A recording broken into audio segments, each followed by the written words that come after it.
नमस्कार, welcome back. News 18 के show reel में रियल लाइफ की उन हस्तियों से बातचीत जारी है।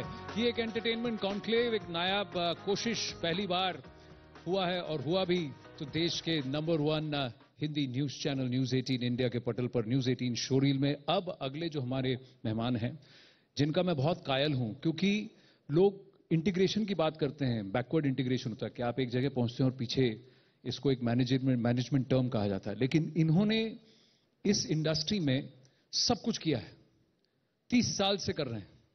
और फिर भी जब भी ये पर्दे पर कुछ भी लेकर आते हैं, हम लोग तो अरे ये तो मेरे साथ भी हुआ है। कनेक्शन एक जुड़ जाता है कि कहीं ये हमारी जिंदगी में भी हुआ है। अब भी इस साल भी उनकी एक ऐसी पिक्चर आई है जिसकी आप टाइटल देखेंगे बोले कंट्रोवर्सी है, पिक्चर देखेंगे बोला वाह क्या पिक्चर बनाई है, मजा आ गया। उसमें भी इनका एक बहुत ही मजेदार किरदार है, the one and only Tigmanshu Dhulia जी।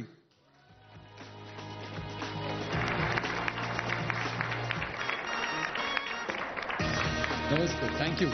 आइए बैठिए।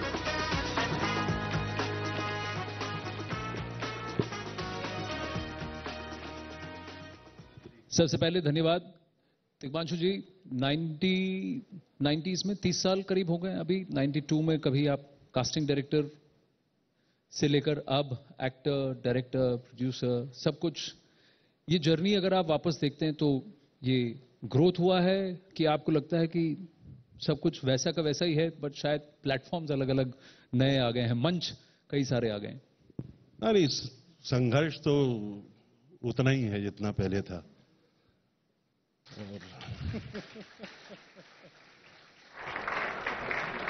तो वो जूझना जो पहले शुरुआती दौर में जिस तरह से जूझते थे, अभी भी जूझ रहे हैं, और अच्छा है। It keeps you on your toes. पर बदला क्या है? क्या क्या टैलेंट को परखने का नजरिया बदला है? सब परखने का, सब्जेक्ट को समझने का व्यूअर ऑडियंस का नजरिया बदला है, ऑडियंस का टेस्ट बदला है, क्या बदला है 30 सालों में? और फिर मैं धीरे धीरे आपके एक एक प्रोजेक्ट पर आऊंगा। पर देखिए, फिल्में थोड़ी बदलती हैं, वो तो पॉलिटिक्स बदलती है तो समाज बदलता है, समाज बदलता है तो सिनेमा बदलता है। हाँ। तो जितना राजनीति में जो चेंज आया है वही चेंज सिनेमा में आया है। बट मेरा पर्सनल एक मानना है कि ऑडियंस का लेवल जो है वो बहुत नीचे गिर चुका है इस वक्त। हाँ, 100%। आपको लगता है नीचे गिर चुका है? हाँ, इवॉल्व हाँ। सब्जेक्ट्स पर ओटीटी के प्लेटफॉर्म पर तो हम देखते हैं कि सब्जेक्ट जरा हटके हैं जो चलती हैं, ऑडियंस अप्रिशिएट कर रही है। लैंग्वेज के बैरियर को ब्रेक करके पैन इंडिया कंटेंट को कंज्यूम किया कोविड में, तो उसकी वजह से आपको नहीं लगता कि थोड़ा सा और रेंज? ऑडियंस बढ़ी है। हाँ। ऑडियंस डेफिनेटली बढ़ी है, और ये वो ऑडियंस है जो फिल्में शायद थिएटर में नहीं जाते थे देखने। और वो भी क्योंकि देखिए पॉपुलेशन बहुत ज्यादा है हमारे यहाँ। अब उस पॉपुलेशन, पहले वो पॉपुलेशन प्रॉब्लम थी, अब वो पॉपुलेशन कंज्यूमर बन गई है जी। सबके हाथ में मोबाइल थमाओ, सबको टॉफी खिलाओ, कंज्यूमर है हमारे। तो उसी तरह से कई ऐसे बहुत बड़ी तादाद थी पॉपुलेशन की जो कि थिएटर नहीं जाते थे लोग। मैं खुद नहीं जाता हूं। तो ओटीटी ने क्या किया, कोविड ने भी सिखाया भाई घर बैठे हैं, आपको अरे मिल रहा है एंटरटेनमेंट कंटेंट, आप बैठ के देख रहे हैं। तो उससे वो ऑडियंस बढ़ी है। इसका मतलब ये नहीं कि ऑडियंस की मानसिकता में कोई सुधार आया, ऐसा नहीं है। तो ऑडियंस इवॉल्व नहीं हुई है, लेकिन ऑडियंस की संख्या बढ़ी है, और संख्या बढ़ी है, और ऑडियंस तक पहुंचने के हाँ। और वो लोग जो फिल्में नहीं देखते थे, जो थोड़े से और इवॉल्व लोग थे, वो लोग देखने लगे, तो उनसे लगता है कि अच्छा हाँ, एक ऑडियंस में एक बदलाव आया है। तो सिर्फ वो है कि ये स्लीपिंग ऑडियंस थी, वो अब एक्टिव हो गई है। एक्टिव हो गई है। लेकिन जो इंडस्ट्री में कई बार कई सब्जेक्ट्स के लिए रेजिस्टेंस हुआ करता था, जैसे पान सिंह तोमर, आपको कई साल वेट करना पड़ा उसको रिलीज करने के लिए। जी। तो कहीं आपको लगता है कि इस ओटीटी की वजह से वो जो कंटेंट जो है उसको आप उतार सकते हैं, जनता तक ले जा सकते हैं? हाँ, ये तो हुआ है। ओटीटी में सिर्फ ये है कि कंटेंट को आप ज्यादा निचोड़ सकते हैं। हाँ। क्योंकि आपके पास एक वक्त ज्यादा है। आपको 2 घंटे, सवा 2 घंटे की फिल्म में क्या होता है, आपको you just have to push the plot always. कि एक तो हमारे देश में ऐसा होता है कि पिक्चर में इंटरवल होता है, बाकी जगह होता नहीं। तो हमको हमारी स्क्रिप्टिंग का सेंस, जो स्क्रिप्टिंग का डिसिप्लिन तरीका है, वो बाकी से फर्क है। हमें 2 हाई पॉइंट्स लाने पड़ते हैं कि इंटरवल में प्री प्री क्लाइमैक्स में तो और आपके पास 2-2.25 घंटे होते हैं जी। तो आपको प्लॉट को ही आगे बढ़ाना होता है, कहानी बढ़ाओ कहानी बढ़ाओ कहानी बढ़ाओ। इसीलिए देखिए कहानी बढ़ाने के चक्कर में गाने गायब हो गए हिंदी फिल्मों से। सिर्फ बड़ी फिल्मों में गाने होते हैं, जो सुपरस्टार्स हैं हमारे उनकी फिल्में होते हैं। बाकी हम देखिए जो कि मुझे बहुत बुरा लगता है कि गानों का चला जाना, जो उससे कितने लिरिसिस्ट, सिंगर्स, म्यूजिशियंस, और वो सिर्फ हमको I was really proud of that, हम all should be proud of our singing dancing tradition in cinema. वो यूनिकनेस थी हमारी सिनेमा में, वो भी खत्म हो गई है। तो ओटीटी में ये है कि आप कहानी को निचोड़ सकते हैं, स्ट्रेच कर सकते हैं। OTT is all about showing the world जहां पे वो कहानी एग्जिस्ट कर रही है। जी। जो दुनिया अच्छी दिखा पाएगा, जो ओटीटी में जो कहानी आप चूज करें, भाई इस पे मैं इसको एक शो बनाना है, जो दुनिया अच्छी दिखा पाएगा वो शो चलेगा। अब ये कैसी दुनिया देखना चाहती है ऑडियंस, वो नजरिया बदला है। जो मतलब कहने का मतलब है डिटेलिंग, जिस दुनिया के बारे में डिटेल, जैसे बोलते हैं ना एडवर्टाइजिंग में God lies in detailing. Correct. तो अब ऐसा नहीं है कि हिंदी हार्टलैंड की ही कहानी, जिसके लिए हमेशा जिसका मैं ब्रूसली हूं कि भैया काऊ बेल्ट की पिक्चर बनाना है, हिंदी हार्टलैंड, मानसिंह तोमर, हासिल, ये सब गुंडागर्दी, लड़ाई झगड़ा, तिग्मांशु धूलिया। तो उसके अब देखिए जैसे एक फिल्म आई थी दिल चाहता है जी, सबने देखी है, बेहतरीन फिल्म थी। वो फिल्म भी बहुत रूटेड थी जी अपने उस कल्चर में, Bombay upper middle class culture में बहुत ज्यादा डिटेलिंग थी उस फिल्म में, इसलिए वो फिल्म हम जब भी देखेंगे फ्रेश लगती है आपको। तो वो तरह की डिटेलिंग करने का आपको मौका मिलता है ओटीटी पे। जी। देखिए आप क्योंकि आप कास्टिंग भी कर चुके हैं, स्क्रिप्ट राइटिंग, स्क्रीन प्ले सब कुछ कर चुके हैं तो इस इंडस्ट्री में, और एक पर्दे पर जो एक रील बनता है उस प्रोसेस को जानते हैं, तो आपको परख है। तो मैं आपसे ये जानना चाहता हूं, आपने कहा कि ऑडियंस का स्तर गिर गया है, टैलेंट जो सामने आ रहा है पर्दे पर सामने आने के लिए, उसका स्तर बढ़ा है कि गिर गया? हाँ बढ़ा है, लेकिन देख जैसे मैंने अभी एक शो खत्म किया, अभी उसकी एडिटिंग चल रही है जी, एंड अगेन मैं थोड़ा आई रिविजिटेड स्टूडेंट पॉलिटिक्स, जो मेरी पहली फिल्म थी हासिल, जो कि स्टूडेंट पॉलिटिक्स के इर्द गिर्द थी। अब 2022 में स्टूडेंट पॉलिटिक्स कैसे होगी, कई तो यूनिवर्सिटीज में यूनियन ही बंद हो गई, स्टूडेंट यूनियन जी, बट कहीं कहीं है अभी। And I shot in Allahabad. तो क्योंकि स्टूडेंट पॉलिटिक्स पे थी तो ज्यादातर एक्टर्स यंग थे सब, 22-23, 20 साल 24 साल के बीच में। 20-24 में तो कोई बहुत एक्सपीरियंस एक्टर मिलेगा नहीं आपको। तो 90% of them were new commerce, they were fresh actors, और इसमें उनका एक्सपीरियंस किसी का बहुत था नहीं खास जी। तो इन यंगस्टर्स के साथ काम करके बहुत अच्छे हैं सब, ऐसी बात नहीं है, सब सही है, कंसंट्रेशन लेवल बहुत कम है। अभी आप डायरेक्शन में क्या होता है, आप मुंह से डायरेक्ट करते हो ना कि बहुत ऐसा है कि यहां से उठना है, वहां पे पेन रखा है, उठ के वॉक करके जाना, खिड़की है खिड़की खोलना, वहां से हवा चल रही, हवा का एहसास लेना, मैं ट्रैक करूंगा, यही होगा जी। ठीक। अभी बोला अभी भूल गया वो, फिर बोला फिर भूल गया, और 5-5 6-6 बार, और एक के साथ नहीं 20 के साथ ऐसा हुआ है। तो मैंने I just paused and started thinking ऐसा क्यों हो रहा है ये। अभी तो बताया 5 सेकंड पहले बताया, कैसे भूल रहा है लड़का। ये बिकॉज उनका जो ये टिकटॉक और ये जो फोन पे लगे रहना, पढ़ते कहां हैं लोग। तो ये बहुत ज्यादा इनके मेंटल उसमें असर कर रहा है। नहीं, आप देख रहे हैं कि कुछ इंफॉर्मेशन डेटा है जो कहा जाता है कि 3 साल के अंदर जो अटेंशन स्पैन है 2.5 मिनट से घट करके 48 सेकंड हो गया है। तो अब ये कहा जा रहा है जो शॉर्ट्स हैं, पहले आए थे कि 2 मिनट के शॉर्ट्स, उस शॉर्ट्स को भी, शॉर्ट्स वीडियो को भी 30 सेकंड करिए, नहीं तो उसके आगे फिर अटेंशन स्पैन नहीं है। बिल्कुल, वो तो आप लोग न्यूज से हो, आप लोगों को खुद पता होगा। तो ये जनरेशन में ये प्रॉब्लम है, कॉन्सेंट्रेशन लेवल इज 0। पता नहीं एजुकेशन सिस्टम कैसा हो गया है कि सब्जेक्टिव किस्म के सवाल होते हैं, क्या होते हैं, ऑब्जेक्टिव किस्म के होते हैं, क्या होते हैं। हमारे टाइम तो इतने नंबर भी नहीं आते थे किसी के, मतलब 62% आ गया, हिस्ट्री बहुत बड़ी बात है। अब देखिए अनाप शनाप नंबर आ जाते हैं, कैसे आ जाते हैं ये। और उनके बाद उनसे बात करो तो हैं सब घनश्याम। ये पता नहीं क्या हो गया। और ऑडियंस का स्तर देखिए, मैं हमेशा भी यही बात, यही की एग्जाम्पल है मेरे पास जी, मैं हमेशा बोलता हूँ। पहले एक दादा कोंडके करके डायरेक्टर थे, गिनेस बुक में उनका रिकॉर्ड है, number of silver jubilee hits he gave in Marathi cinema, इन्होंने हिंदी में फिल्म बनाई जी, पर उनकी फिल्म में थोड़ा डबल मीनिंग, थोड़ा उस तरह की, और वो फ्रंट बेंचर्स को केटर करते थे, बहुत सक्सेसफुल थे। लेकिन मिडिल क्लास लोग उनकी पिक्चर देखने नहीं जाते थे जी। उन्होंने हिंदी में भी एक फिल्म बनाई थी, बड़ा उसका अजीब सा नाम था। हाँ, तो मिडिल क्लास नहीं जाती थी, हम आप जैसे लोग वो फिल्में देखने नहीं जाते थे।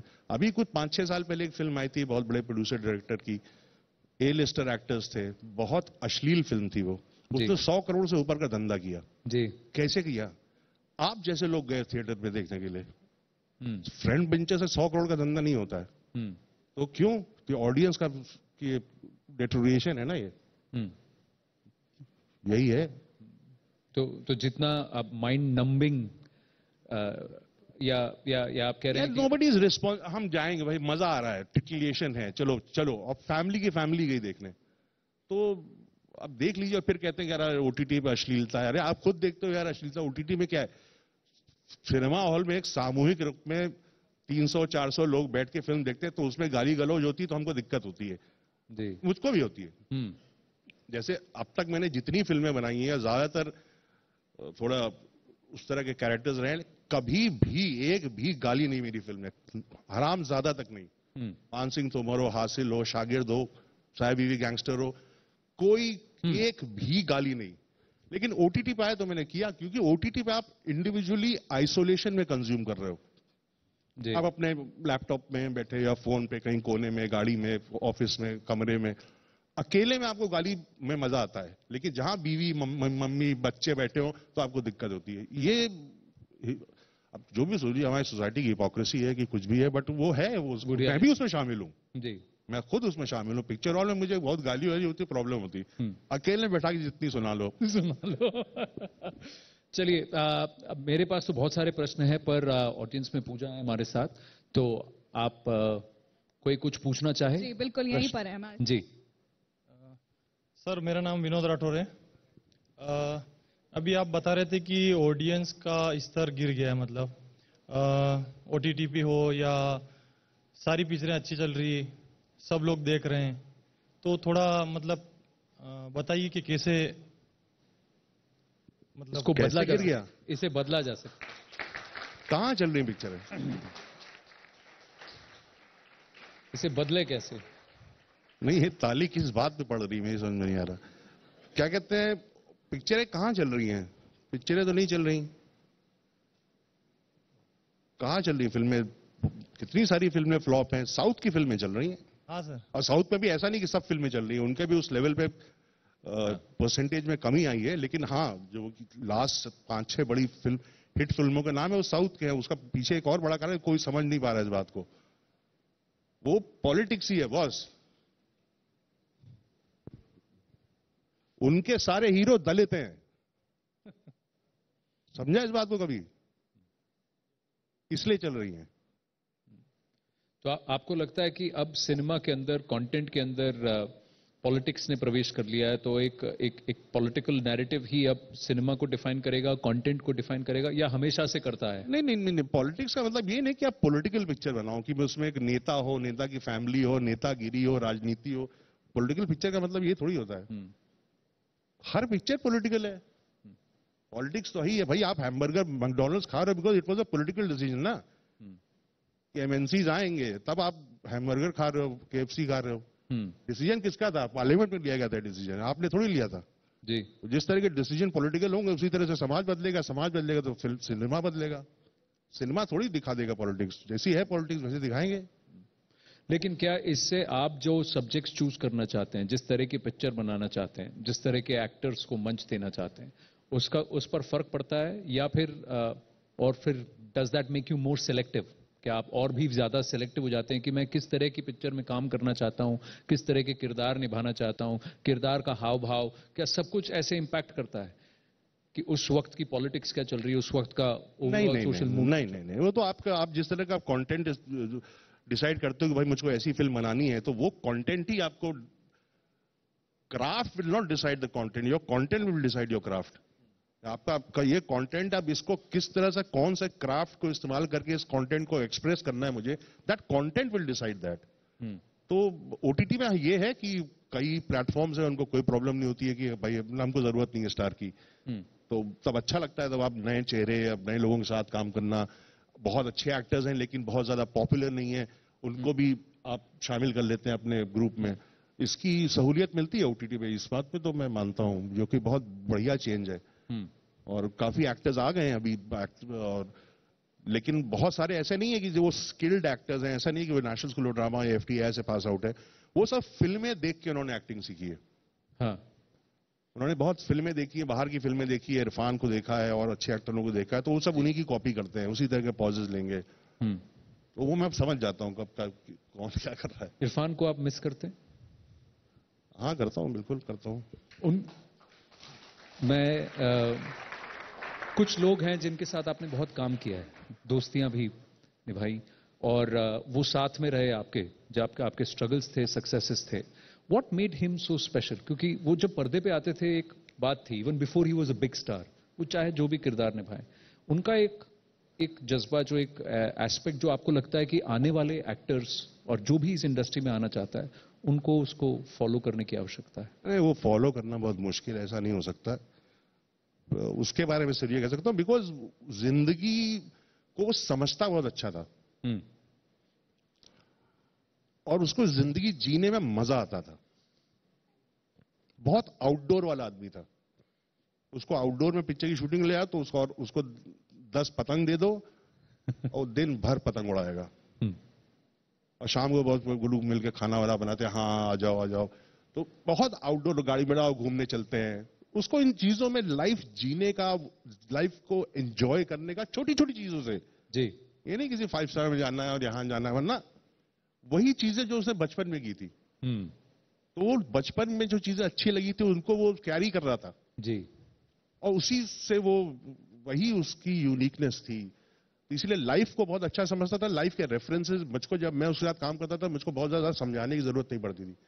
थोड़ा सा रेफरेंस समझा दिया, वो फट से समझ जाता, हाँ ठीक है, बिकॉज मेरे और उसके रेफरेंसेस एक थे। हाँ, और कहीं ना कहीं ये होता है कि जब आप अपने रूट्स से जुड़े हैं और आप उस बैकग्राउंड को कभी भूलते नहीं है, तो फिर आप जो कम्युनिकेट करना चाहते हैं वो कोई समझ भी जाता है, और उसको फिर ये अटेंशन डिसऑर्डर वाली प्रॉब्लम नहीं होती, कंसंट्रेशन वाली प्रॉब्लम नहीं होती। तिग्मांशु जी, समय अल्प है, बातचीत का वक्त अभी खत्म हो चला है। Big round of applause for Tigmanshu Dhulia. Thank you so much. मैं आग्रह करूंगा कि Mitul Sangani, COO and business head news18.com, मंच पर आए और please present him with a lovely bouquet.